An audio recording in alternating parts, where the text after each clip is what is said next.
De poder estar con ustedes y compartir con las mamis la experiencia y recomendaciones. Muchas gracias a usted, doctor, por aceptar la invitación. Asimismo, así como yo, que soy mamá de un niño de 6 años, nos acompaña Gaby y Brenda, que también son mamás de niños, y vamos a ser un poco las representantes de todas las mamás que están hoy día conectadas, para hacerle las preguntas al doctor de lo que nos tiene preocupadas en estos días, pero también vamos a tomar muchas de sus preguntas, así que las invitamos y los invitamos a que nos hagan las preguntas para alcanzarlas y hacerlas llegar al doctor Coquis. Queremos que esto sea un conversatorio, que sea lo más fluido posible y que podamos absorber las preguntas que tenemos nosotros en estos días.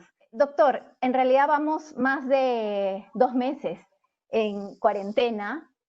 Nuestra dinámica familiar ha cambiado totalmente.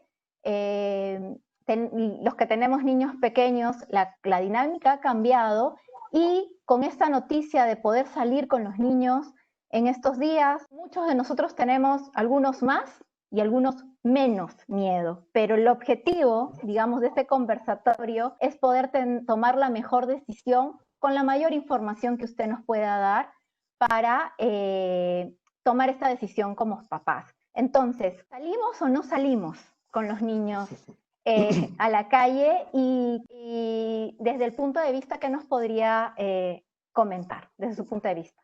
Esa es una pregunta bastante difícil de responder, pero la idea es tratar de darle alguna recomendación a las mamis, porque finalmente la idea es que ellas y los papis tomen una decisión correcta en función a lo que ellos sienten y piensan. El gobierno hace unas semanas promulgó una norma, sacó una norma para eso justamente, ¿no?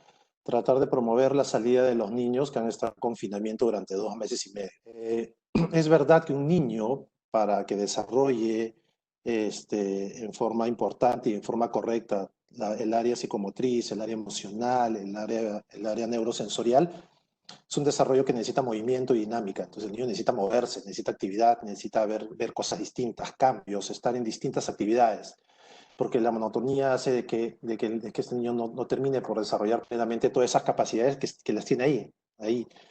Entonces, si bien es cierto, la norma tiene un espíritu súper importante de promover eso, hay que tener algunos cuidados, y es por eso que también sale pues con ciertas restricciones específicas, que la idea es que sean cumplidas al 100%.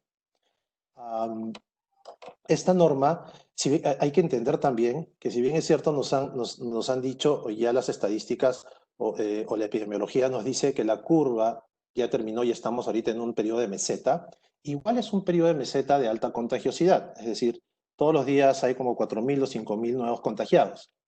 Esa es la cifra que se puede alcanzar a través de los testeos, ¿no? De las pruebas rápidas o las pruebas moleculares que el Estado está haciendo. Entonces, igual sigue siendo un riesgo salir a la calle.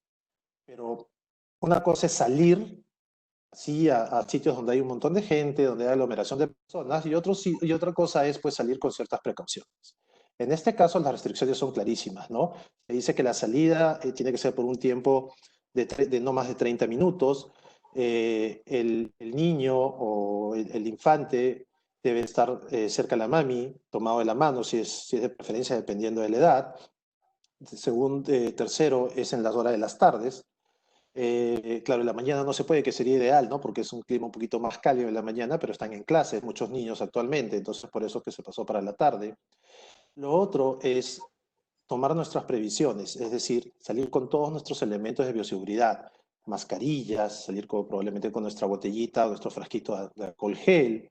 Y se trata de dar un paseo en el cual tanto mamá, papá y niño o niños traten de pasar un momento agradable, ¿de acuerdo? Es un poco difícil porque, claro, la naturalidad del niño implica pues salir, agarrar, ver calle, salir disparado, ver un jardín, ver un parque y volar, ¿no? Y querer subirse a todos lados.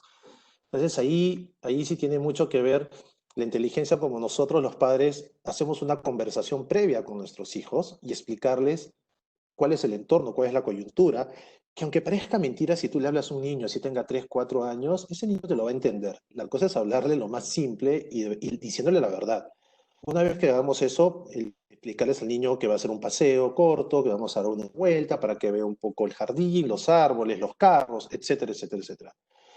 Porque, claro, nosotros mismos nos conocemos y conocemos a nuestros hijos, ¿no? Entonces, algunas personas tenemos hijos que de repente van en la calle y quieren salir corriendo, ven un parque y se ponen a llorar, quieren subir a los juegos. Entonces, al final, a veces no termina siendo una experiencia tan bonita y termina siendo más bien un momento de angustia. El niño se siente frustrado porque lo tienen agarrado, no puede soltarse, no puede caminar, no puede salir, no puede correr. Entonces, hay varias cosas que hay que tomar en cuenta, ¿no?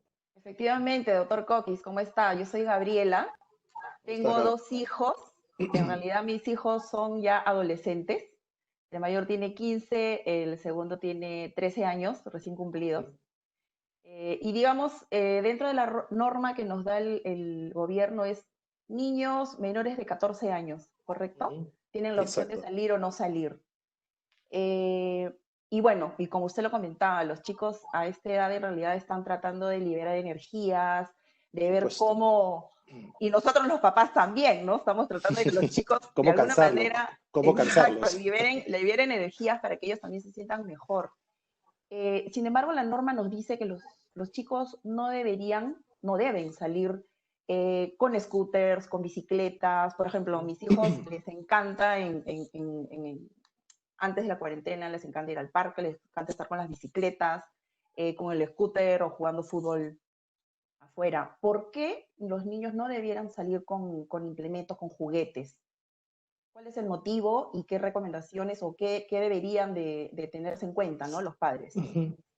Sí, es verdad. O sea, ahí yo decía, ¿no? La norma, o sea, lo que pasa es que la norma trata de dar una restricción para que se cumpla 100% para evitar que haya niños o personas que de repente no guarden o no se contengan en sacar juguetes o en ir a correr en el jardín, ¿de acuerdo? Porque en realidad, técnicamente, el que saques un scooter o una bicicleta no va a pasar absolutamente nada. El tema es que eso puede promover a que de repente el niño, si es que no entiende la coyuntura, pueda condicionar a que de repente sienta que es un paseo normal y habitual y de repente quiera hacer lo que normalmente hace durante todo el tiempo, ¿de acuerdo? Agarrar, ir en bicicleta, bajarse al parque, corretear, subirse a una banca.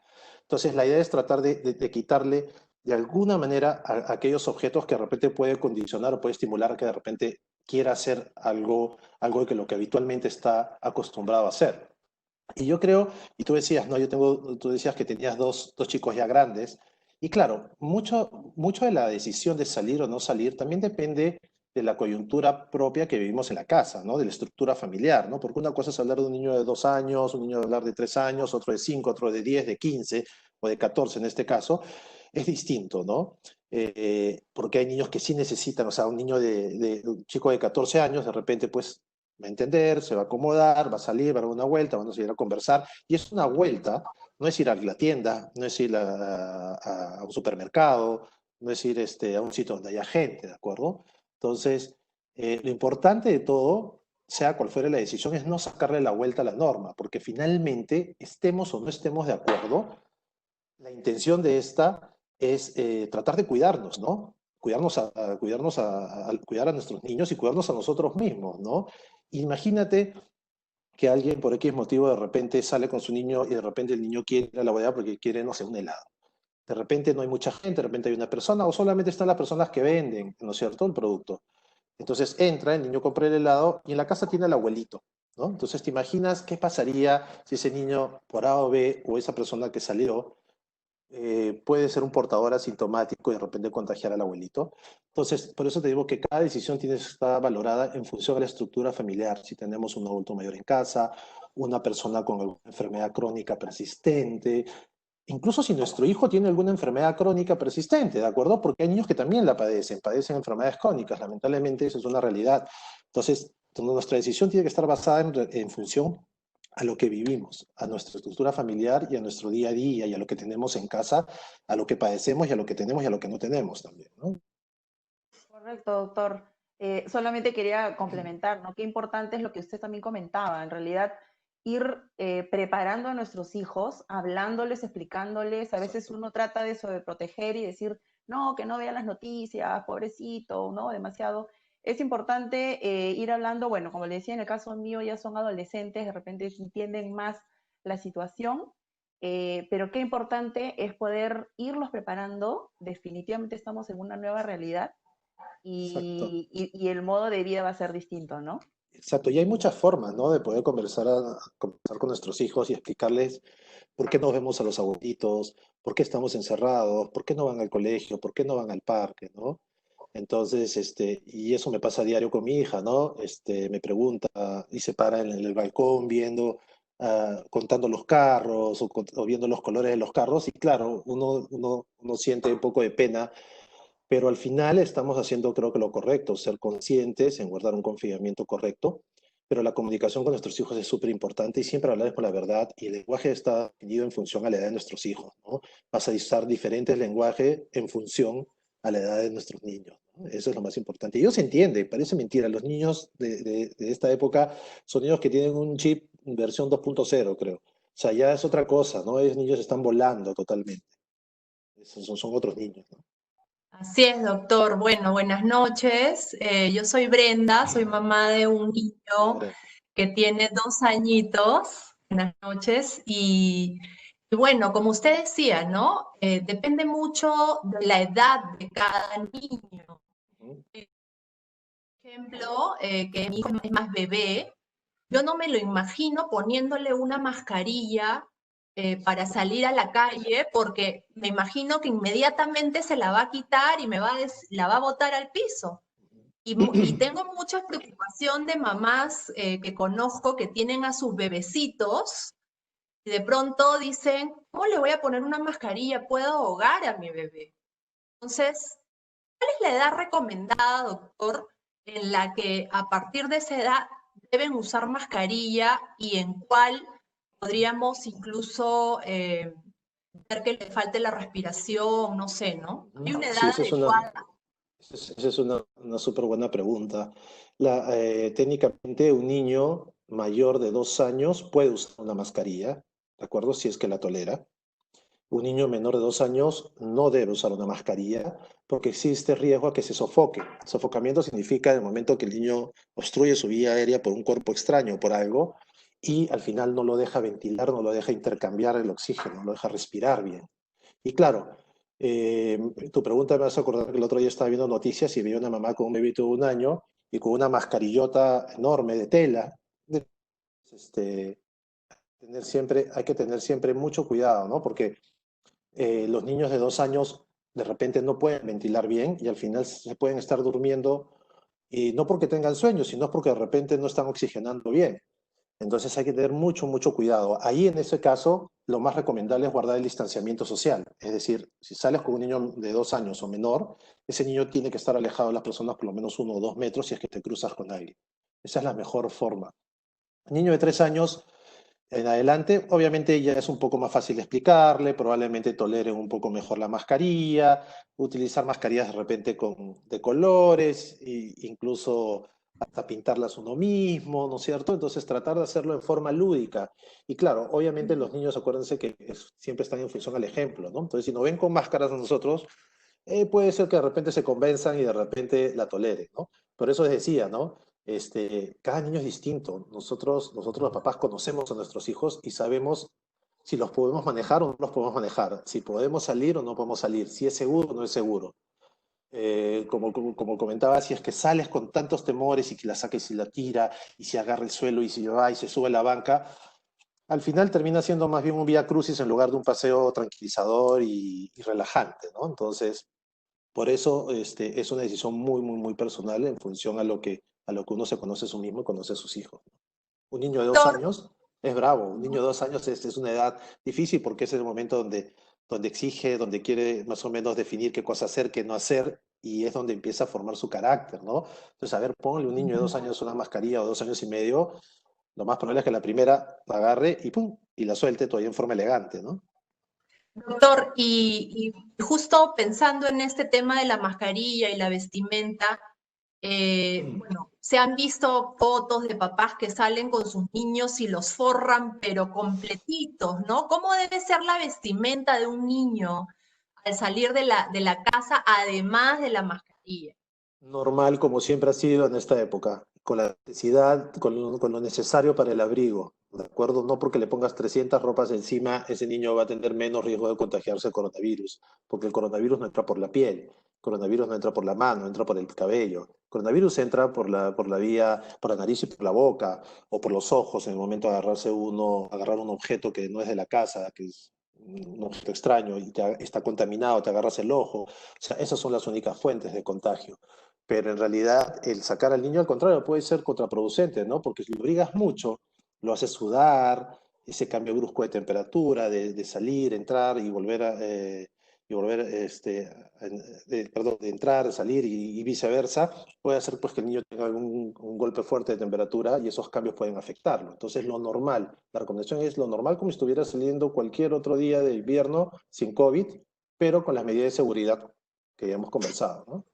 Perfecto, doctor. Justo lo que decía hace un momento, cada uno conoce mejor a su hijo, ¿no? Es importante la comunicación. Veía en las preguntas que ya nos están haciendo digamos, los padres que están conectados, algunos dicen, ni me imagino, ¿no? Salir con él porque solamente cuando se contacta con algún amigo hasta por videollamada, ya quiere salir Exacto. corriendo, entonces no me imagino cómo salir con él porque no lo podría manejar. Y entonces creo que eso es algo muy importante. Digamos en el caso que decidamos salir con las medidas que ha comentado, el regreso a casa. ¿Cuáles son las medidas de seguridad o cómo deberíamos regresar a casa y debería ser el ritual, digamos, al regresar a casa con un niño con el que hemos salido? A ver, si bien es cierto, se dicen muchas cosas al respecto, ¿no? Como llegar a la casa, sacarte totalmente la ropa, desechar, o no desecharla no, sino poner una bolsa para que pues, no sea lavado. Sí es verdad, acá básicamente lo que hay que evitar son las cosas que no están en contacto con la calle. Básicamente pueden ser los zapatos, es decir, este, dejarlos de repente en la entrada de la casa, entrar en medias, sacarte la casaca, sacarte lo que necesitas, no necesitas sacarte todo, pero sí de todas maneras ese niño necesita higienizarse sí o sí, ¿no? Puedes hacer, ¿qué hago yo, por ejemplo? Bueno, claro, yo soy médico, yo cuando salgo y atiendo en la clínica, lo que hago es llegar a la casa, sacarme los zapatos, dejarlos afuera, tengo una bandeja que tiene un poco de lejía con agua para tratar de pisarlo y después dejar mis zapatos. Y lo que hago es entrar directamente a cambiarme de ropa, higienizarme y volver a salir. Tengo un pote de alcohol gel en el sitio donde dejo mis zapatos, donde para poder agarrar las cosas, incluso en el carro también lo tengo, antes de agarrar las cosas, las manijas de la puerta, igual me higienizo y entro. ¿Por qué lo hago? Obviamente porque lo hago porque tengo que proteger a las personas que están adentro, ¿no? Entonces tengo que proteger a mi hija, tengo que proteger a mi esposa. Entonces, lo hago a pesar de haberme cuidado. Ya te imaginarás que cuando atiendo, pues me pongo un traje de astronauta prácticamente. Porque una cosa es trabajar con enfermos y otra cosa es salir a dar una vuelta, un paseo. Si el niño tiene que llegar, sacar los zapatos si desea, limpiarse con una solución de alcohol gel, entrar, quitarse la ropa, poner la ropa sucia, agarrar, bañarse y volver a salir sin ningún problema y con toda naturalidad. No tiene que pasar por un escáner para ver si tiene algún problema de temperatura ni nada por el estilo. En realidad, hagamos de la forma más natural, tomando las precauciones del caso, ¿no? Doctor Coquis, revisando también un poco las preguntas que están haciendo algunas mamis de un niño pequeñito, bueno, como Brenda, un niño de dos años. Esa es una edad Los niños de linda. 2 años, sí, se les puede llevar en coche, pueden salir con coche, el coche de alguna manera va a ser alguna barrera, no sé, los protegerá. Lo que pasa es que el virus no está purulando por ahí en el ambiente y porque si no, no podríamos sacar ni la nariz por la ventana, ¿no? O sea, acá lo importante es evitar el contacto con alguien, evitar es el distanciamiento social. Ese es lo básico, eso es lo más importante, con coche o sin coche. El coche es básicamente el cuidado que hay que tener, pues, después del paseo ese coche a dónde va, ¿no es cierto? Si va a entrar a la casa, si ese coche se queda afuera, si ese coche va a entrar al cuarto del niño, ¿me entiendes? Yo lo que le recomiendo es tratar de todas maneras de salir lo más ligero posible, tratar de evitar llevar tantas cosas, porque a veces cuando lleva uno más cosas, uno más entra en pánico, que si lo toca, que si cae, entonces es mejor agarrar, si tienes un bebé de 2 años, si quiere caminar, lo agarras de la manito y vas caminando, si quiere cargar, lo sacas, total es un paseo corto, ¿no? Entonces tampoco necesitamos tampoco muchas cosas ni muchos accesorios que llevar. Doctor, otra de las preguntas de las mamis panelistas es, generalmente, bueno, y eso también lo he experimentado yo, cuando usamos la mascarilla mucho tiempo, eso causa cierto fastidio y Sí. es común que genere dolor de cabeza, es normal. ¿Qué sucede en Sí, el caso de los niños? y es verdad, claro, depende también qué mascarilla tengas, ¿de acuerdo? Las mascarillas simple de tela, esas que son de 3 pliegues, en realidad no debería ocasionarte mayor problema porque tiene mucho, no está a presión, entonces permite el intercambio y la salida del CO2, que es el aire que botamos nosotros, ¿no es cierto? Pero claro, si empezamos a usar una mascarilla hermética, tipo las que utiliza el personal de salud, ¿no? Que son esas mascarillas N95, ¿de acuerdo? Obviamente ahí la presión es muy fuerte y claro, después de usarlo en tiempo prolongado podría provocarte un poco de dolor de cabeza porque obviamente estás respirando el CO2 que botas, de alguna manera. En niños ese tipo de mascarillas en realidad es un poco difícil, ¿de acuerdo? Que produzca eso, pero sí he escuchado y sí mis pacientes me han dicho que cuando han sacado a sus hijos y han usado la mascarilla, tienden a quejarse de dolor de cabeza. En ese caso, lo ideal es tratar de no usarla, si es que es un efecto directo de la mascarilla, porque tú sabes que los niños son distintos al adulto, igual ellos son mucho más perceptibles a diferentes cosas, entonces de repente con pequeñas cantidades de CO2 que están respirando, así tenga mucha ventilación esa mascarilla, de repente sí les fastidia, ¿no? Entonces ahí se la podemos retirar un rato, que respire, de repente eso lo va a ayudar. Pero independientemente o no de la mascarilla, igual, la mejor indicación es el distanciamiento social. Porque claro, tú me dices, ya, la diferencia entre que un niño de 3 años la use y un niño de 2 años la use, ¿cuál es? Si el niño de 3 años está contigo también y está a tu costado, en teoría el distanciamiento social es lo más importante. La mascarilla es un elemento de bioseguridad que también ayuda, es adicional y hay que saber usarlo también, ¿no? Doctor, me gustaría complementar o preguntar sobre justo lo que hablaba Brenda, las mascarillas. Hay ahora estos cobertores faciales, también Ujú, para niños, hasta con ujú, diseños, digamos. ujú. Un niño ya más grande, de 5 años, 6 años, digamos, el cobertor, digamos, la mascarilla más cobertor, ¿lo protegería más? ¿O solo basta con la mascarilla? Sí, en realidad, a ver, hay que entender también los tipos de elementos de bioseguridad que hay, ¿de acuerdo? Hay elementos de seguridad básicos como la mascarilla que te digo de 3 pliegues, que son esas simples. En realidad las personas normalmente salen a la casa y que van a comprar y esas cosas, es más que suficiente esa mascarilla. Las otras mascarillas a presión tipo N95, esas son mascarillas para personal de salud. Y te lo quería decir eso porque esos face shields o protectores faciales es básicamente para protegerse de secreciones, ¿de acuerdo? Cuando uno hace algún procedimiento, cuando uno está cerca de un paciente que de repente tiene algún síntoma respiratorio y te puede estornudar o toser en la cara. Es básicamente por eso. En realidad, un niño o un adulto que sale a dar una vuelta, ahora que se puede, no debería usarlo, o sea, no tendría, porque es más un tema, más sensación de seguridad, es como usar guantes, ¿no? Hay mucha gente que tú lo ves con guantes en la calle y claro, el guante te da una idea de seguridad falsa, ¿no? Porque finalmente agarras el guante, agarras un producto que está en la tienda, pero estás agarrando tu celular con el guante. O de repente agarras y la vez pasada me pasaron una foto de una persona que estaba en la cola de un supermercado con guantes comiendo un paquete de galletas, ¿no? Entonces al final tú dices, estoy con guantes, no me va a pasar nada. El guante, es mejor estar sin guante porque es incluso más fácil lavarte las manos que lavarte las manos con un guante. Entonces, te da una idea falsa de seguridad. Y el face shield es lo mismo, es muy parecido, o sea, no debe usarlo una persona que no sea personal de salud, no tiene ningún sentido, ¿no? A pesar que Excelente, hay doctor. motivos y caritas muy bonitas, ¿no? Porque he visto hasta de superhéroes. Y yo tengo un par en realidad, por Y estrenar. bueno, en realidad es Mm.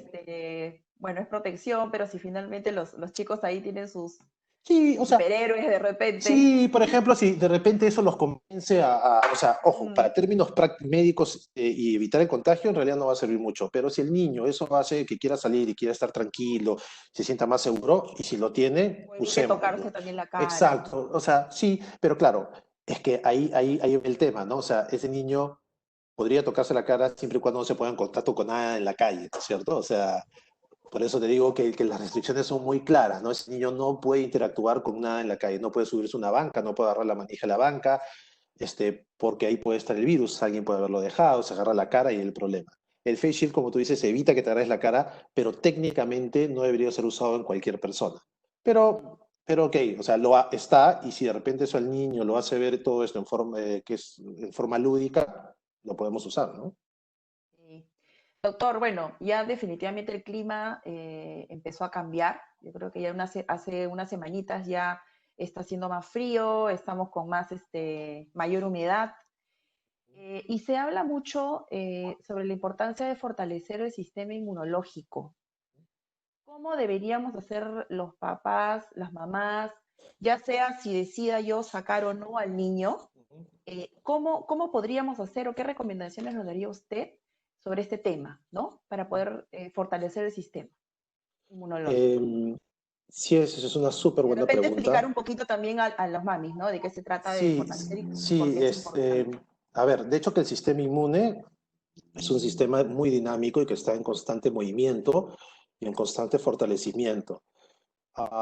Yo creo que lo primero y lo más importante para tener un buen sistema inmunológico es tener una muy buena alimentación. Un niño que come bien, que come sano, que come variado, va a tener un sistema inmune correcto y adecuado. Un niño que hace actividad física, que corre, que salta, que hace ejercicio, va a tener un sistema inmune adecuado. Un niño que se hidrata bien va a tener un sistema inmune adecuado. Un niño que duerme y descansa bien va a tener un sistema inmune adecuado. Es la suma de muchas cosas, ¿de acuerdo? Las vitaminas en esencia están en fuentes como las verduras y las frutas. Un niño que come buena cantidad de verduras y frutas es un niño que tiene las vitaminas necesarias como para que su sistema inmune funcione. Claro, nos lleva a veces mucha información sobre vitaminas, ¿no? La palabra vitamina parece ser la solución a todo y no lo es en realidad. Las vitaminas se pueden utilizar en forma preventiva, pues, en aquellos niños que de repente no tienen una buena alimentación, por ahí que les falta aporte de algún elemento y por ahí podemos usarlas. Y la idea es no tratar de usar multivitamínicos, ni usar uno, ni dos, ni tres, ni cuatro, ¿de acuerdo? Es tratar de darle específicamente lo que ese niño en la medida de lo posible necesita. Eh, entonces, ahí partimos todo. Entonces, si tú tienes a tu niño con una buena alimentación, con todo lo que hemos comentado, ese niño tiene un buen sistema inmune. Las vitaminas, y se habla mucho de la vitamina C, control, o el control preventivo, o el control, perdóname, el tema preventivo y el tratamiento de los resfríos o los procesos infecciosos. Hay muchos idas y vueltas sobre el uso de la vitamina C. Es muy importante tener un buen aporte de vitamina C porque es un elemento importantísimo para el sistema inmune. Pero claro, es un aporte, el aporte tiene que ser permanente, a largo plazo. O sea, no es que me pongo a tomar una vitamina C y ya estoy inmune a todo y soy Superman y salgo a la calle y estoy bien, ¿no? O sea, se trata de un aporte constante y permanente que no está demostrado que vaya a ayudar ni vaya a prevenir algo, pero igual es un elemento importante para mantener el sistema inmune correcto. Y lo otro es importante, que lamentablemente por la coyuntura tampoco les ha permitido a los papis y las mamis, es el tema de la vacunación y el tener un calendario al día y correcto. Claro, porque si yo tengo un niño que le faltan 5 o 6 vacunas y pretendo sacarlo a la calle, o sea, digo, ok, primero me pongo al día de las vacunas y creo que después es el mejor momento para sacarlo. Entonces, yo creo que esas tres cosas son súper importantes. Y, y nada, o sea, confiemos en nosotros mismos, en lo que le hemos estado dando de comer a nuestros hijos y realmente valoremos si es que necesitamos darle algún aporte adicional o no de algo, ¿no? Sí, doctor. Bueno, qué importante es lo que usted me comenta.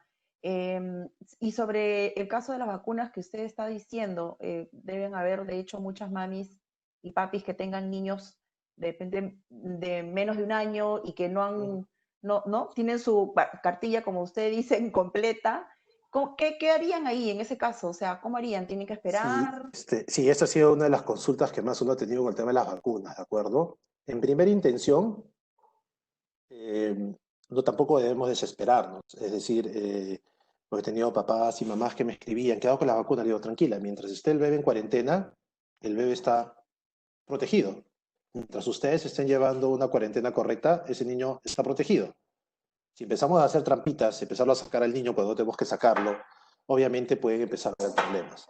Entonces, la idea es tratar de recalendarizar todo, es decir, reestructurar el esquema y tratar también de hacerlo amigable, ¿no? Porque si a un niño le faltan 4 vacunas, ni loco se le va a colocar las 4 vacunas de una, ¿no? O sea, hay que reprogramarlas poco a poco, ver cuál es la más importante, cuál es la dosis de refuerzo que necesita, e ir programándolas de nuevo, ¿no? No hay ningún problema si se hayan retrasado 2, 3 meses. La idea es tratar de ponernos al día en forma gradual y progresiva y de la manera más amigable, tanto para el niño como para los papás, porque tampoco es, yo en lo personal, es una decisión que tomé, yo no suelo vacunar a mis pacientes, por un tema personal, muy rara vez lo he hecho, pero entonces, hincar a un niño 2, 3 veces solamente de repente para calmar ansiedades, no creo que sea lo correcto, pero sí es importante que los papis ya vayan contactándose con su pediatra o vayan contactando el centro de atención de salud donde se hacen ver con sus hijos para ver cómo va a ser de nuevo el reinicio de las vacunaciones, porque ya se están programando, ya hay sitios donde se están vacunando con ciertos protocolos específicos, ¿no? Como por ejemplo, previa cita, un paciente cada 30 minutos, no sé, el paciente ingresa con mascarilla, si es mayor de 3 años, un solo familiar, llega y se limpia con alcohol gel, entra de frente a vacunación y con la misma sale. O sea, hay protocolos que cada entidad tiene y que deben ser cumplidos al 100% para disminuir el riesgo. Perfecto, doctor. Doctor, y bueno, yo soy asmática y hay muchos niños con esa condición.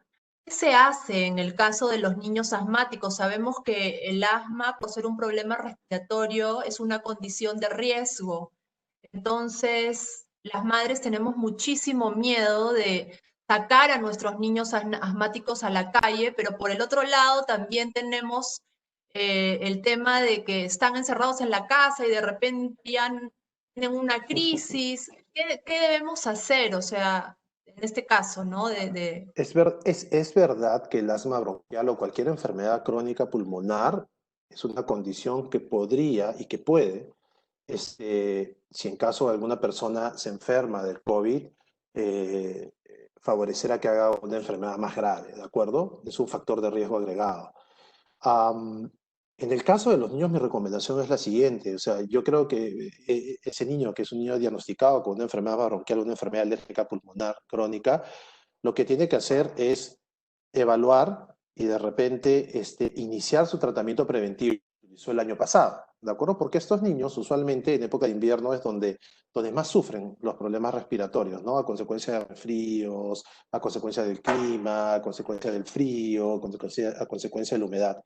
Entonces es muy importante pautar con el pediatra o con el médico que se ven el si es necesario iniciar o no iniciar su tratamiento preventivo que llevan toda la época de invierno para tratar de estabilizar y minimizar el riesgo de que puedan hacer alguna crisis o esta condición pueda empeorar si es que el niño se contagia de algún virus, sea COVID, sea influenza, sea este rinovirus, sea adenovirus, cualquier tipo de virus que también producen problemas respiratorios importantes, ¿no? Ok, entonces, digamos que podría tomar ciertas precauciones y controlando también su tratamiento, ¿verdad? Sí, o sea, las enfermedades alérgicas son enfermedades que se controlan en el tiempo y eso significa que el tratamiento preventivo dura muchos meses, ¿de acuerdo? Generalmente se empieza en mayo, junio y termina hasta diciembre. Cuando mejora el clima, se le quita toda la medicación al niño y el niño está enero, febrero, marzo, abril, hasta donde aguante normalmente, ¿no?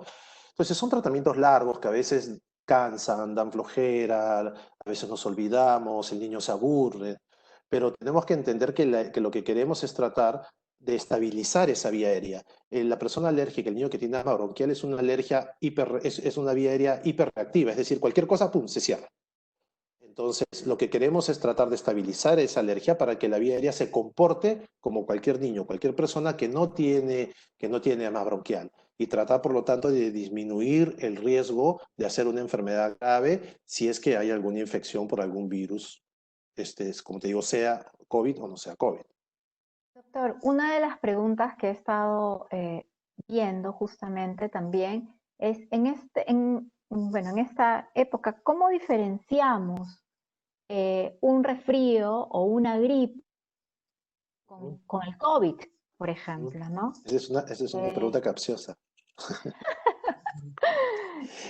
Esa es una pregunta capciosa, ¿por qué? Porque en realidad es difícil. Es difícil, ¿por qué? Porque partimos del punto de vista que la población infantil definitivamente ha sido menos afectada que el adulto actualmente, a pesar que tiene también posibilidades de enfermarse y hacer enfermedades graves, pero en menor proporción.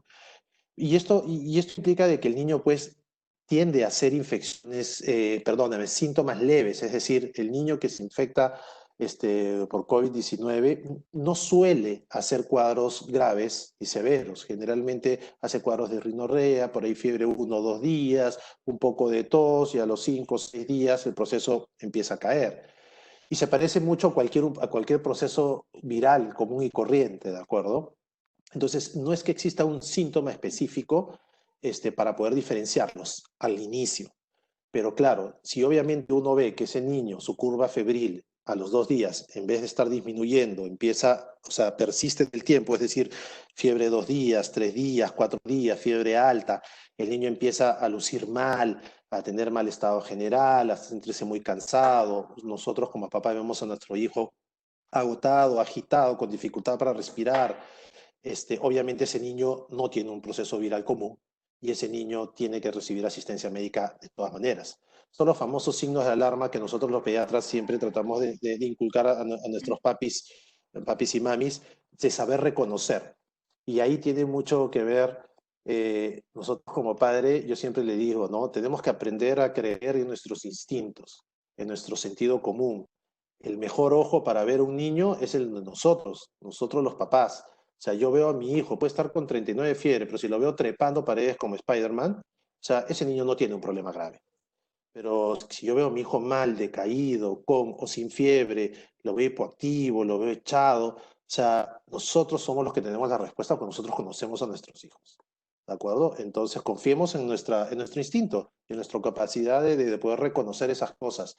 Lamentablemente, ahora tenemos mucha información, tenemos internet, tenemos muchas cosas, entonces recibimos mucha info, ¿no? Y a veces esa info no sabemos de dónde viene, uno, y dos, tampoco sabemos filtrarla. Y en vez de aliviarnos, nos termina creando más ansiedad y más angustia y nos termina creando un efecto contrario. Entonces, reconozcamos, aprendamos a confiar en nosotros mismos los papás, que en realidad somos los que estamos y conocemos a nuestros hijos al derecho y al revés. Sí, doctor, sobre lo que usted comenta justamente, también me dieron una pregunta. De repente ya en qué, bueno, con todo lo que vemos de la realidad y todo el nivel alto de contagio que hay, ¿en qué casos estrictamente ya debiéramos de llevar a nuestro niño a un centro de salud o alguna clínica para que lo vean? O sea, Okay. ¿hasta qué Eh, punto uno podría manejarlo en casa, de repente con una consulta por internet? O ya en qué momento ya debiera yo llevarlo al... Sí, ahí regresamos un poco a la pregunta anterior. Yo creo que son signos de alarma. Las consultas virtuales son muy importantes ahora en esta época. Se ha desplegado distintos médicos, distintas empresas, distintas plataformas con este tema de la consulta médica virtual. Y yo creo que es súper, súper importante porque yo también hago consultas médicas virtuales y la verdad es que es mucha ayuda para los papis. ¿Por qué? Porque se sienten seguros de contactar con su pediatra de cabecera, donde hay confianza o donde se está formando una confianza. Entonces, obviamente eso ayuda mucho a los papás para bajar la tensión y para poder darlos y orientarlos en la salud de sus hijos.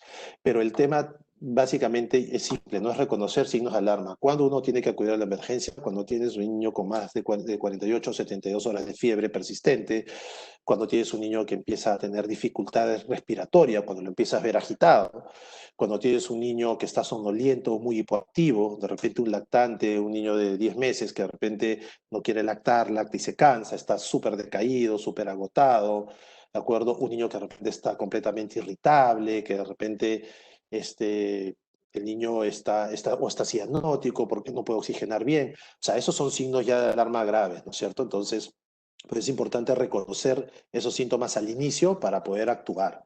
De hecho, que esta coyuntura también nos está enseñando a los papás, y digo nos está enseñando, porque igual yo como papá aprendo todo cada día de mi hija, ¿no? Y yo trato de no ser pediatra en casa, trato de ser más papá que médico.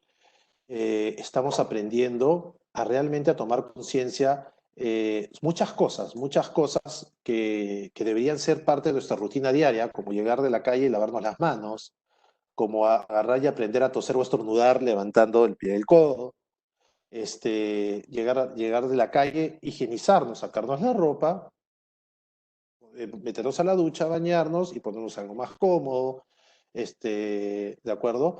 Y también nos está enseñando a cuándo acudir o no a una emergencia, ¿de acuerdo? Porque estadísticamente, cuando yo he tenido pocas oportunidades de atender en emergencia, no he hecho muchas atenciones en la emergencia de algún sitio, salvo en el hospital, pero el 80 o 90% de las emergencias terminan siendo urgencias y muchas veces terminan siendo cosas que se pueden ver en consulta externa. ¿De acuerdo? Entonces a veces yo le digo, papá, no lo saques a las 3 de la mañana por una fiebre, porque de repente vas por A y terminas regresando a casa con B, C, D y E. Entonces, aprendamos a manejar fiebre en casa, tratemos de hacer esto, para tratar de evitar exponerlo, ¿no? Entonces ahora la coyuntura hace, ok, que lo pensemos. Y eso nos enseña también como padres a poner en práctica eso, de nuevo, nuestro instinto y nuestro sentido común, y que tenemos todos, que a veces cuando tenemos la facilidad de acción y llevar, ya sabes que lo llevo y al final no lo ponemos en práctica, tenemos que usarlo porque eso es lo más valioso que tenemos. Nosotros conocemos a nuestros hijos y nosotros sabemos cuáles son los signos de alarma cuando nuestro hijo está mal, cuando tú lo ves, tú le ves la carita a tu hijo y dices, no, este muchacho está mal, lo tengo que llevar, lo llevas. Entonces nos enseñan muchas cosas que en realidad lo sabíamos, pero no lo hacíamos o no lo poníamos en práctica, ¿no? Claro, doctor, sí, es verdad. Mucho funciona el instinto de madre, ¿no? Lo Por que nos hace supuesto. reaccionar cuando algo tiene que Exacto, ser ya, ya. exacto, Eh, exacto. sí, doctor, hay una Y de pregunta. padre también, ¿ah? Y de padre también. No, por supuesto, por supuesto, los dos nos encanta. Hay una pregunta que estaba ahí viendo sobre una mamá un poco consternada porque vive con los abuelos en casa y ha tenido su hijo crisis de ansiedad, llantos, entonces lo tiene encerrado en casa, pero a la vez no quiere contagiar a los abuelos, entonces tiene una suerte de no saber qué hacer, ¿no? De si sacarlo o no sacarlo de los abuelos y por el otro lado el niño llorando con estas crisis constantes.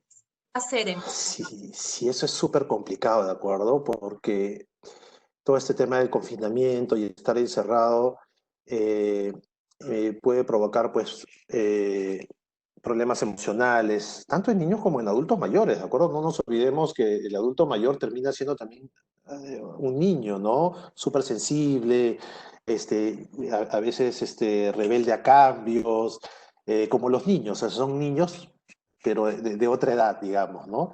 Entonces, claro, y nuestros abuelitos, nuestros adultos mayores, claro, sus ojos son sus nietos, ¿no? Y obviamente viven por ellos, ya no viven por los hijos, no viven por los nietos, están ahí permanentemente. Entonces, hay que evaluar mucho el tema también de protegerlos, ¿no? Porque, claro, eh, no entendí si la mami estaba en la misma casa o estaban en distintas casas, pero claro, imagínate, claro, un niño que está acostumbrado a estar todos los fines de semana con sus abuelitos, ir a visitarlos, y ahora explicarles no podemos ir a ver al papo o a la mamá porque no podemos, porque tenemos que cuidarlos. Ahí medita una conversación sincera, clara y lo más transparente posible con el niño para que entienda, ¿no? Y también necesita una conversación clara, transparente y lo más sincera con el adulto mayor porque la ansiedad y el tema emocional es por ambos lados y hay que tratar de alguna manera de protegerlos. Esperar unas semanas más para tenerlos a los abuelos todo el tiempo que podamos, yo creo que es lo más correcto, ¿no? Es una forma de protegerlos. Y lo otro es, bueno, usemos la tecnología de alguna manera para tratar de mantenernos comunicados. Tenemos la oportunidad, hace 15, 20, 30 años no la teníamos. Ahora podemos conversar con nuestros abuelos todo el tiempo que queramos, conversar con ellos, hablarles, bailarles, cantarles, miles de cosas. Esperemos un poquito, protejámoslos. ¿De acuerdo? Los niños no hacen muchas veces enfermedades graves, salvo los menores de 1 año hacen un problema más moderado o salvo un niño que tenga algún problema de salud de fondo. Pero nuestros abuelitos sí, pues es altamente peligroso. La mortalidad en los adultos mayores por encima de 65 es bien alta. Entonces, tenemos que ponerlo en la balanza y ya sabes qué nos va a indicar, ¿no? Nos va a decir, en este momento tenemos que privar de vernos a nuestros adultos mayores, ¿no? Y protegerlos en la medida de lo posible. Así es, doctor. Hay una información que últimamente se ha estado publicando y me gustaría primero entender qué es el síndrome de Kawasaki, ¿no? Y este síndrome asociado al COVID. Entonces, ¿qué es el síndrome de Kawasaki? ¿Qué es lo que se dice en asociación con el COVID? Sí, a ver, se describieron algunos casos en Estados Unidos, en Europa, en Inglaterra, en Francia, en Italia, sobre un proceso, o una enfermedad eh, muy parecida al Kawasaki. Nosotros le decimos Kawasaki-like, porque se parece al Kawasaki, pero no es un Kawasaki. El Kawasaki es una enfermedad que se describió en los años 60, si es que no me equivoco, por un doctor japonés, el doctor Kawasaki, en el cual hablaba de un proceso inflamatorio sistémico, es decir, el cuerpo del niño entra en un proceso de inflamación aguda, global, completa y rápida, donde se inflaman básicamente los vasos sanguíneos. Y tú sabes que vasos sanguíneos hay en todo nuestro cuerpo. Entonces, eran niños que hacían cuadros de fiebre persistente por 5, 6, 7 días, donde habían erupciones en la piel, erupciones rojas en la piel, en el cuerpito, en la carita, lesiones o heridas alrededor de la boca, ganglios en el cuello. Y claro, esos eran síntomas súper importantes para poder definir enfermedad de Kawasaki, pero lo más peligroso era que producía inflamación y dilatación de las arterias del corazón. Entonces era es una enfermedad bastante delicada en el cual uno tiene que actuar de forma inmediata, porque si uno actúa dentro de los días correctos, la posibilidad de que haya alguna complicación disminuye al 1 o 2%. Esta enfermedad, que es el síndrome inflamatorio multisistémico asociado a COVID, es una enfermedad muy, muy, muy parecida. Cambia algunas cositas, que si el ojo es más rojo, el ojo es menos rojo, de que si produce más inflamación o menos inflamación. En realidad, la diferencia más marcada está básicamente en el grupo etario. Es decir, la enfermedad de Kawasaki es una enfermedad que generalmente ataca a niños menores de 4 años, de 4 o 5 años de edad. Y su pico máximo su pico máximo de incidencia es entre los 18 meses, entre el año y medio y los 2 años. En cambio, esta enfermedad multisistémica o esta enfermedad inflamatoria multisistémica asociada al COVID se produce en niños mayores y en adolescentes. La posibilidad que eso suceda es bien rara, ¿de acuerdo? Es bajísima y generalmente no es en el momento de la infección aguda del COVID. O sea, el niño puede tener el COVID, el no COVID pasa y después de unas semanas aparece esta reacción. Y se debe básicamente a que nuestro cuerpo se activa de un momento a otro nuestro sistema inmune en forma exagerada y empezamos a generar sustancias contra nosotros mismos. O sea, contra el COVID, pero también nos hace daño a nosotros. Entonces, es una reacción exagerada de nuestro organismo frente a un virus o frente a algo. Entonces, el organismo ya entró en desesperación y nos empieza a hacer daño, nos empieza a hacer daño, nos empieza a hacer daño. Como te digo, es una enfermedad que se ha descrito ahora último. No tengo conocimiento que acá haya habido algún caso. En realidad, como te digo, la incidencia es súper, súper baja. Lo que tenemos que hacer es reconocer, ¿no? Cualquier niño, igual siempre le digo a mis pacientes, cualquier niño con más de 72 horas de fiebre, ese niño tiene que ser evaluado de todas maneras. Sí o sí. Así tenga síntomas respiratorios, pero más de 72 horas tiene que ser evaluado de todas maneras. Entonces, para los papis es muy importante eso, ¿no? Fiebre persistente, aparición de algún rash, que el niño tenga los ojos rojos, heridas alrededor de la boca, cosas de ese tipo que salen de lo normal, implican dar la oreja y decir, ok, algo está pasando acá, es momento de llevarlo. Pero es básicamente eso, ¿no? No es un Kawasaki, es un Kawasaki-like o parecido al Kawasaki. Doctor, estaba leyendo en las preguntas del chat y hay algunas sobre alimentación. Una pregunta era, de repente para juntarlas, una pregunta era si la leche materna ayudaba o era importante para contrarrestar de alguna manera este virus. Y por otro lado, una mami que está un poco preocupada porque dice que a su hija no le gusta comer y les da algunos complementos alimenticios. Y ella pregunta, ¿debo insistir en que coma toda su comida? Eh, la leche materna es el alimento por excelencia mágico, dinámico, no sé cómo llamarlo, pero en realidad tiene todo lo que necesita un bebé, y, y la leche materna es tan sabia que va cambiando en el tiempo, ¿no? Para el niño de 2 meses que está lactando, esa leche que tiene la mamá es para ese niño de 2 meses.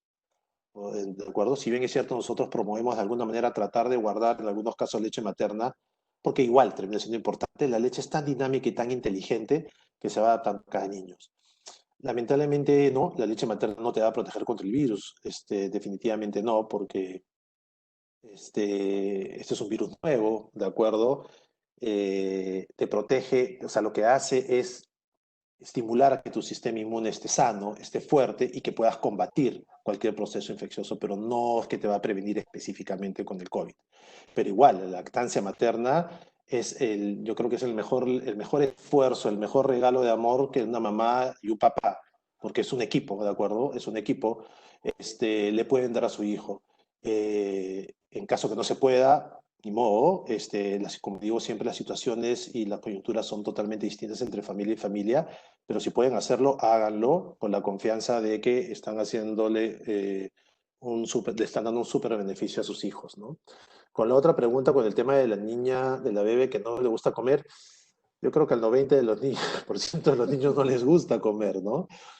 Y ahí hay que evaluar dos cosas, ¿no? Es verdad que los niños no necesitan comer cantidades industriales de comida y kilos de comida, porque los niños tienen una gran capacidad de absorber los nutrientes. Entonces, si el niño come una poca cantidad y está creciendo, es activo, es súper inteligente y tiene un buen promedio de crecimiento de peso y talla y su relación, no debemos preocuparnos porque coma cantidades de comida.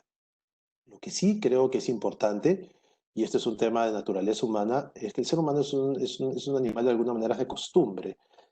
Si bien es cierto, promovemos mucho el movimiento libre y que el niño esté suelto, que el niño haga y desarrolle todo su potencial y que si quiere lanzarse el sillón se lance, siempre acompañado obviamente de los papás, no lo podemos dejar solos. Sí es importante darle algún tipo de estructura y de orden, ¿de acuerdo? Entonces, claro, si yo tengo una niña de 2, 3 años que almuerza a la 1 de la tarde, a las 12 se comió un paquete de galletas, a las 11 se comió una manzana, a las 10:30 se comió un yogur y a las 10 se comió su desayuno, obviamente a la 1 de la tarde apetito no va a tener de ninguna manera. Entonces es importante tratar de ordenar a nuestros hijos para que lleguen a la hora de comida con hambre. Y la única forma es de que tengan espacios y periodos de tiempo en el cual no consuman nada, que más o menos es alrededor de 3 horas, que es lo que se demora en vaciarse el estómago en un 70%. Entonces, si no permitimos que ese estómago esté vacío, cómo vamos a activar el apetito? ¿Cómo vamos a decir tengo hambre si acabo de comer? Entonces, a veces no nos podemos a pensar eso y es un error muy común. A cada rato estar dándole, a cada rato estar dándole. Como no almorzó, a las 2 te doy una cosita, a las 3 te doy otra cosita, a las 4, al final termina comiendo como pollito y nunca va a tener esa hambre así que cuando uno ve un plato se lo quiere devorar. Entonces, yo creo que básicamente es forzarlo, sí es tratar de hablarles y hacerles entender. Yo sé que es un poco difícil, pero es una batalla dura y larga. Y lo importante, y es lo que también siempre digo acá en mi casa, es de que todos tenemos que hablar el mismo idioma, porque a veces uno puede terminar siendo el malo y la otra persona, o las otras personas terminan siendo los buenos. Entonces, hablar el mismo idioma, tratar de hablar y tratar de todos estar alineados en un mismo objetivo. Porque si hay uno que hace trampa, ay no, ya yo le doy su leche porque como no comió ya, y que papá o que mamá no se entere, no estamos ayudando realmente en ordenar ese niño, ¿no? Los niños tienen hambre, incluso esa leche que toma reemplazando la comida, es porque tiene hambre, porque nadie toma leche porque tengo sed.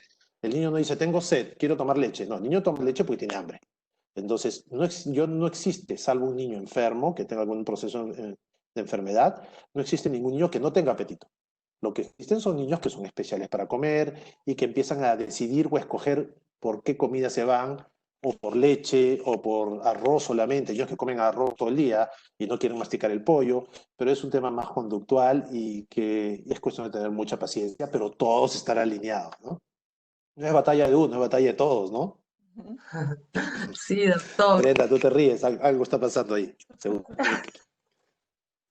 Sí, doctor, y un poco, bueno, viendo las preguntas también del público, vuelven a preguntar con respecto al tema de las vacunas y preguntan específicamente por la vacuna de la influenza. Si el recibir esta vacuna de la influenza de alguna manera previene el hecho de tener el contagio de COVID y poder vacunar a sus hijos antes de sacarlos a la calle, digamos. Sí, definitivamente la vacuna de influenza no te va a proteger contra el COVID. Definitivamente no va a suceder. Es una vacuna específicamente para 4 cepas del virus de influenza, que son las más agresivas, incluyendo el H1N1, que fue hace varios años ya la famosa gripe porcina. No sé si lo recuerdan. Pero claro, la explicación es la siguiente. ¿Por qué vacunar a nuestros hijos por influenza? Tenemos un montón de gérmenes, tenemos un montón de virus, pero tenemos 2 virus que son pues fastidiosos, ¿de acuerdo? Uno más letal, uno más fastidioso que el otro, y el otro tampoco es una perita en dulce, que es el influenza. Entonces, si ya tenemos 2 virus que en realidad pueden ser agresivos para nosotros, para nuestros adultos mayores y para nuestros niños, y tenemos la vacuna de uno, lo coherente y lo correcto sería vacunarnos contra esta influenza para quitarnos un peso encima y no estar preocupándonos de 2, ¿no? Por lo menos nos preocupamos ya de protegernos del COVID. Entonces, sí es importante y la recomendación es vacunar a todos los niños, a todos los adultos mayores, inclusive a los papás y a las mamás, porque es una manera de mantenernos protegidos. Porque yo puedo decir, y es una pregunta muy válida que me la hizo una mami, me dijo, pero si yo me vacuno y mi esposo se vacuna y el bebé no sale, ¿quién lo va a contagiar? Nadie, porque ya estamos vacunados.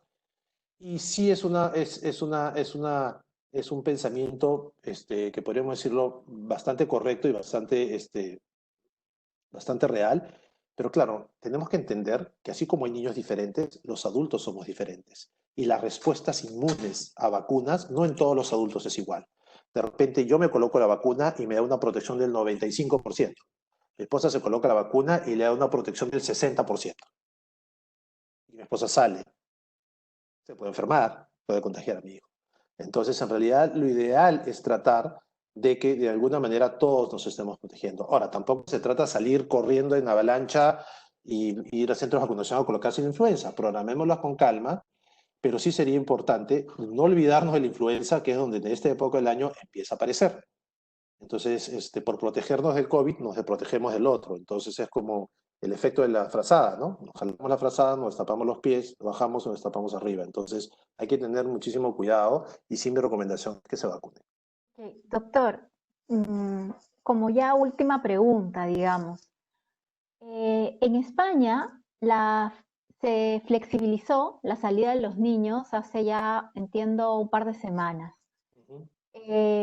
¿Por qué aumentó el 30% de casos en niños? ¿Qué pasó en España y qué no deberíamos hacer nosotros? ¿Qué pasó en España? Sí, y yo creo que las imágenes hablaron por sí mismas, ¿no? O sea, veías parques atiborrados de personas, de adultos, de niños, bicicletas, los niños corriendo, los papás conversando, abrazándose con personas, como si realmente no hubiera pasado absolutamente nada, ¿no? Entonces, claro, entiendo que para la salud mental es muy importante que ese niño trate de alguna manera a realizar sus actividades rutinarias lo más pronto posible. Pero hay que tener mucho cuidado, hay que cumplir estas restricciones, la norma nos pide. Yo escuché a un amigo mío, que es médico, pediatra también, que dijo dijo en un video, dijo, no solamente hay que ser humano, sino hay que ser urbano. Entonces hay que aprender a respetar las normas, hay que aprender a respetar las restricciones, porque en realidad, querramos o no querramos, estemos de acuerdo o no estamos de acuerdo, la intención es protegernos. ¿de acuerdo? En España y en países de Europa, y me pareció súper raro, ¿no? Porque claro, uno habla de Europa, es un país súper desarrollado, es un continente desarrollado, donde la gente pues es consciente de la realidad y miles de cosas.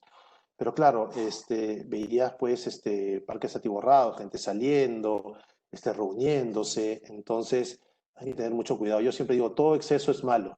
Entonces, si decidimos sacar a nuestros hijos, yo creo que tiene que ser una decisión consciente, real, propia, nuestra, autónoma, eh, y estar tanto papá como mamá de acuerdo, explicarle a ese niño que ahí van a haber diferencias con las salidas anteriores para que ese niño entienda la situación, para que no se sienta frustrado en el momento de salir, que no se le deja hacer nada, para que sea un paseo agradable, para que respiren los dos aire fresco, ¿de acuerdo? Entonces sí, que sea un momento bonito y disipador, ¿no? Para que el niño emocionalmente esté más tranquilo. Y los papás también, parece mentira, pero claro, algunos papás salen por tema de trabajo, pero salir a dar una vuelta a la manzana, salir un rato, ayuda mucho a estar más equilibrado, a estar más tranquilo, ¿cómo se llama? A hacer tus cosas de mejor ánimo.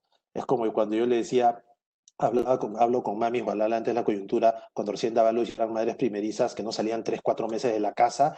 Le decía, ¿qué haces? No, es que doctor, es que no puedo porque el bebé cada 2 horas me pide comida. Bueno, si cada 2 horas te pide comida, lo que tienes que hacer es, le das comida, se lo dejas al papá, sales un rato, te sientas en una banca del parque, agarras una revista y te quedas media hora ahí viendo aunque sea un árbol o haciendo la finta que estás leyendo algo.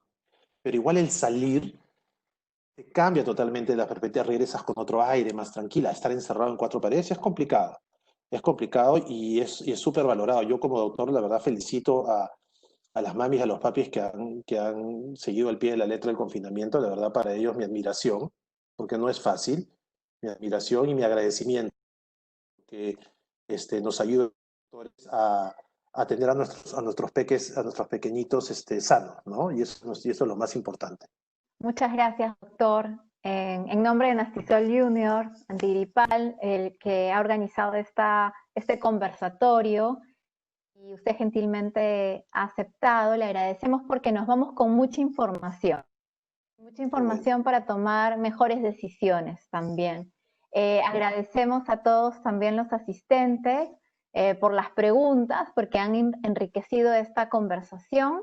Y bueno, muchísimas gracias. Los invitamos a los participantes a que nos sigan en nuestro Facebook de Nastisol Junior, porque pronto tendremos otros conversatorios también que sean de interés para ustedes en esta coyuntura y temas de interés para nuestros niños. Muchísimas gracias. Gracias a Muchas ustedes. gracias, Nos doctor. vemos. Coquis. Muchas gracias, Brenda, Muchísimas Gaby, gracias. Vane. Gusto estar Chao. con usted. Hasta luego. Igualmente. Cuídense Gracias. mucho.